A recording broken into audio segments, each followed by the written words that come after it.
Oke, selanjutnya setelah pemberontakan di ITII, ada peristiwa 30 September 1965. Peristiwa 30 September 1965 sejatinya sampai sekarang tuh masih jadi sebuah misteri. Sampai saat ini tuh masih menjadi tanda tanya dan dianggap sebagai konspirasi. Siapakah yang salah, siapakah dalangnya, belum jelas sampai sekarang. Nah, karena belum jelas, saya pun tidak mau membahas lebih dalam ya mengenai siapa latar belakangnya, bagaimana, dan lain sebagainya. Saya mah hanya ngasih aja nih, siapa saja nih yang dikatakan sebagai dalang dari peristiwa ini, peristiwa pembunuhan jenderal-jenderal ini. Nah, ini adalah beberapa versinya ya. Pertama kata Nugroho Noto Susanto dan Ismail Saleh, yang salah adalah PKI. Kemudian ada CIA katanya yang salah nih menurut Peter Dale Scott. Kemudian juga yang ketiga adanya konflik angkatan darat menurut Benedict Anderson dan Doug McAfee. Kemudian yang keempat, yang salah itu Soekarno katanya, kata Anthony Dick dan Jun Hohes. Kemudian yang kelima, ada yang salahnya Soeharto kalau kata Kolonel Abdul Latif. Kemudian kalau yang nomor 6 itu gara-gara adanya kudeta merangkap dari MPRS menurut Suwoto Mulyo Sudarmo. Dan nomor 7 adanya teori chaos kata John Delig. Terus kemudian terakhir nih kata Greg Valgren, gara-gara Inggris sama Amerika Serikat ya, dia punya kepentingan di Malaysia. Oke, kita lanjut nih. Tadi kan kita bahas tentang dalangnya siapa saja. Nah, sekarang nih, jing, ada foto-foto siapa ini? Betul sekali, ini adalah foto-foto pahlawan revolusi. 7 pahlawan revolusi yang meninggal yang dimasukkan ke sebuah sumur di Lubang Buaya. Mereka dikenal dengan nama pahlawan revolusi. Nah, pahlawan revolusi ini ada 7 ya. Dan biar gampang hafalnya ada singkatannya nih. Singkatannya Susu Pahayani Paten. Apa itu Susu Pahayani Paten? Susu Pahayani Paten itu yang pertama. Yang pertama adalah Majen Sutoyo Siswo Miharjo. Kemudian setelah Majen Sutoyo Siswo Miharjo ada yang kedua. Yang kedua adalah Letjen Suprapto. Kemudian yang ketiga ada Pak. Siapa? Ada yang bisa tebak? Mantap sekali, Pak itu adalah Letjen S. Parman. Keren-keren dah, pinter-pinter dah, seneng dah kalau bisa jauh-jauh gini. Kemudian H-nya siapa? Adalah Letjen M. T. Haryono. Yani siapa Yani? Bener, pisan nih, orang Cimahi mah pasti apal ya. Jenderal Ahmad Yani, Universitasnya ayah di Cimahi dah, keren. Jenderal Ahmad Yani, keenam ada Majen D.I. Panjaitan. Kemudian yang ketujuh adalah Kapten Tendean. Oke, saya bahasnya segini doang lah yang tentang 30 September, nggak akan bahas lebih lanjut. Kenapa? Karena memang materinya lumayan banyak dan segini dulu aja. Kita lanjut ke subbab selanjutnya.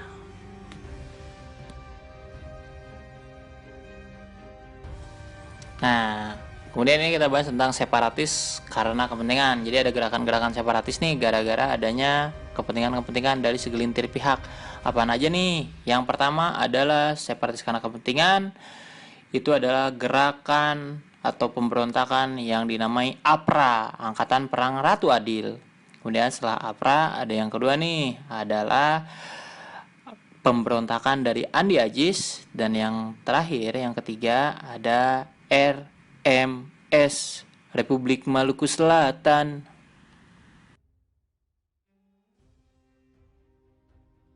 Selanjutnya tadi ya ada APRA, kata saya. APRA itu apa? Angkatan Perang Ratu Adil. Angkatan Perang Ratu Adil ini dia melakukan pemberontakannya di Bandung nih. Dilatar belakangi oleh gara-gara kan ada orang Indonesia tuh percaya nih ya, gampang percaya sama ramalan. Nah, orang Indonesia yang percaya ramalan itu dimanfaatkan oleh orang-orang jahat. Ada nanti namanya si Westerling. Jadi, Indonesia nanti akan ada Ratu Adil loh, sesuai ramalan Jayabaya, ayo ikut saya, untuk mewujudkan tujuan saya, kata si Westerling, untuk mempertahankan negara Pasundan sebagai negara federal, dan juga si APRA ini harus diangkat sebagai tentara negara Pasundan. Emang kapan kejadiannya? Kejadiannya sendiri itu terjadi tanggal 23 Januari 1950 di kota Bandung. Nah, apakah Indonesia diam saja nih dengan adanya Angkatan Perang Ratu Adil ini? Tentu tidak ya. Pemimpin Angkatan Perang Ratu Adil kemudian ditangkap-tangkapi. Ada si Raymond Westerling dan juga Sultan Hamid II tangkapin. Tapi sayangnya si Raymond Westerling dia berhasil kabur dari tahanan. Seperti itu. Kemudian dia ke Singapura, dari Singapura di Belanda. Pas ke Belanda dia disambut bak pahlawan di sananya. Songong banget lah si Raymond Westerling. Nah, kemudian penumpasannya kumaha ya si APRA teh. APRA tadi ditumpasnya ya pasti dengan operasi militer. operasi militer dengan namanya ada operasi militer aja sih, nggak ada namanya. Nah, yang dilaksanakannya pada tahun 1950-an juga, sebenarnya nggak lama langsung ditangani si Apra ini. Kejahatannya gampang ditumpas. Selanjutnya ada pemberontakan yang dilakukan oleh Andi Ajis. Tapi ingat ya, Andi Ajisnya bukan sendirian, si Andi Ajis doang yang melakukan pemberontakan. Ini dia dibantu juga sama anak buahnya. Nah, si Andi Ajis mengapa melakukan pemberontakan? Karena dia menolak kedatangannya dari APRIS, Angkatan Perang Republik Indonesia Serikat, dari unsur Tentara Nasional Indonesia. Karena si Andi Ajis ini dia bukan TNI, dia dulunya adalah KNIL atau Tentara Nasional Hindia Belanda. Jadi bukan tentara Indonesia. Tujuan si Andi Ajis ini apa? Dia tuh ingin mempertahankan negara Indonesia Timur. Dia ingin mempertahankan negara Indonesia Timur. Emang kapan kejadiannya si Andi Ajis? Si Andi Ajis dia melakukan pemberontakan itu pada sekitar bulan Maret sampai bulan April tahun 1950-an. Nah, di mana sih melakukan pemberontakannya si Andi Ajis? Dia di Makassar ya, melakukan pemberontakannya ini di Sumatera Selatan. Sulawesi Selatan. Sorry bro, Sulawesi Selatan Makassar. Nah, pemimpinnya ya tidak lain tidak bukan ya Andi Ajis ya. Ngapain gue tulis lagi tadi ya. Nah, dia di Makassar di Sulawesi Selatan si Andi Ajis ini, kemudian ya, akhirnya Andi Ajis pun pemberontakannya berhasil ditumpas dengan penumpasan dilakukan oleh ada namanya Kolonel Alex Everett Kawilarang. Dia keren banget nih, tentara yang banyak membasmi atau menumpas pemberontakan seperti itu ya, Alex Everett Kawilarang. Dan keren, dia katanya pernah juga menampar Soeharto, Alex Everett Kawilarang. Selanjutnya setelah tadi ada lagi nih sekarang RMS ya. RMS itu adalah Republik Maluku Selatan. RMS Republik Maluku Selatan. Nah, di latar belakangin apa nih si Republik Maluku Selatan? Itu gara-gara orang-orang di sana dia menolak terbentuknya NKRI, Negara Kesatuan Republik Indonesia, dan menolak penggabungan daerah-daerah negara Indonesia Timur ke dalam wilayah NKRI. Jadi dia tuh ingin tetap ada negara Indonesia Timur. Tapi ternyata negara Indonesia Timur yang lain malah mau gabung ke Indonesia. Akhirnya dia memilih untuk mendirikan negaranya sendiri. Namanya adalah Republik Maluku Selatan. Siapa pemimpin si RMS ini? Oh, jangan dulu ini nih. Kapan nih si RMS ini? Si RMS ini dilakukan pada tanggal 25 April 1950. Nah, siapa pemimpinnya? Pemimpinnya ada si Robert Christopher Smokil ya. Keren banget nih, si Smokil namanya panjang banget. Nah, si Smokil ini dia sebenarnya bekas jaksa agung tuh. Dia kemudian memberontak. Dan sekedar info saja, Republik Maluku Selatan tuh sampai sekarang masih ada tuh sel-sel pemberontakannya, tapi dia di Belanda ya. Nah, ditumpasnya bagaimana? Sama seperti tadi, penumpasannya pakai operasi militer, dan yang memimpinnya pun sama, yaitu Alex Everett Kawilarang. Seperti itu ya, yang kepentingan tadi. Oke, lanjut nih. Separatis karena sistem pemerintahan. Jadi pernah juga nih terjadi pemberontakan gara-gara tidak senang dengan sistem pemerintahan Indonesia. Siapa saja? Ada dua doang sih. Pertama PRRI, Pemerintahan Revolusioner Republik Indonesia, dan yang kedua ada Permesta atau Perjuangan Rakyat Semesta. Nah, kita akan bahas nih keduanya secara langsung. Oke, dengarkan baik-baik.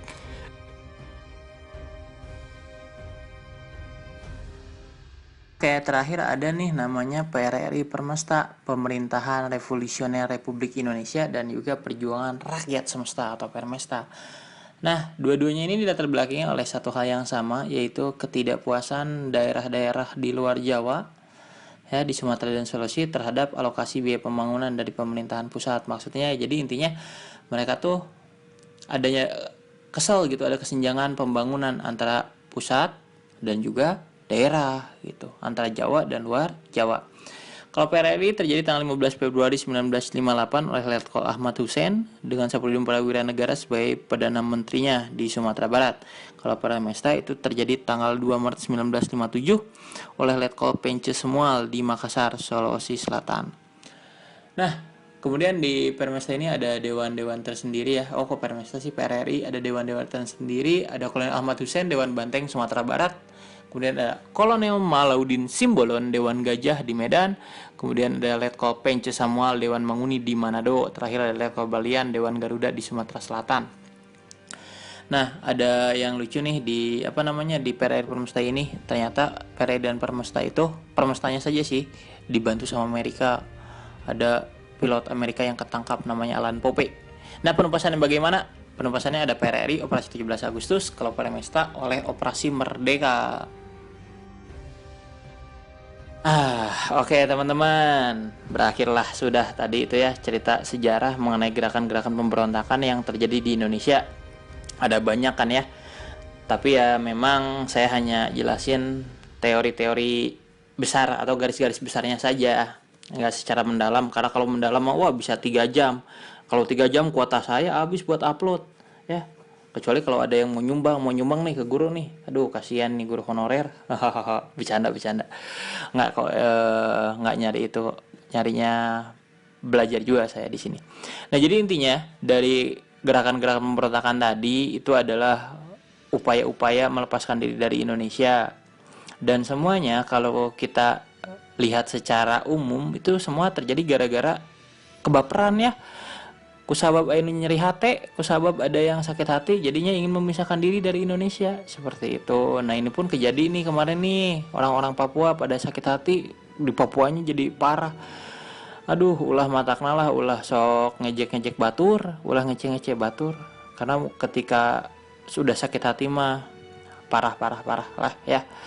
Pokoknya kitanya jangan suka ngejek orang lain, dan kitanya pun jangan terlalu baperan, jangan ketersinggungan.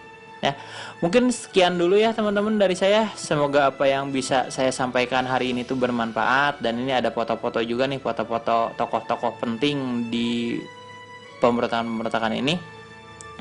Kenapa saya selalu ada foto-foto orang-orang penting ini ya, karena memang kalau di UTBK suka ada nanyain foto siapakah ini, suka ada gitu di ulangan sejarah tuh gitu ya. Oke, sekian dulu teman-teman. Semoga ilmunya bermanfaat. Jangan lupa untuk like, komen, dan subscribe. Dan share juga, bagiin ya ke teman-teman kalian semua, biar saya banyak yang nonton. Terima kasih semuanya. Assalamualaikum warahmatullahi wabarakatuh.